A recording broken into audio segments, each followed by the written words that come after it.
skúšobné šuchy môžu byť, samozrejme.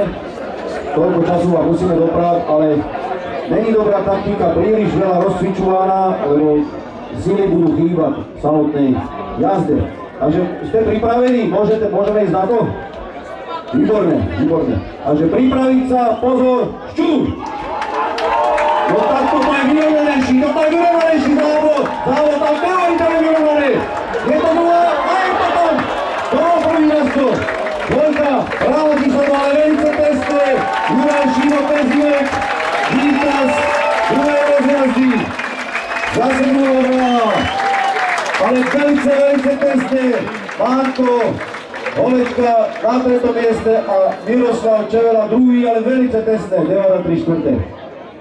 Ďakujeme chalani, Juraj, zostav pripravený na finále. No, neviem, nás sa pýtali pred samotným štartom, že ktorý kón je najrýchlejší, ale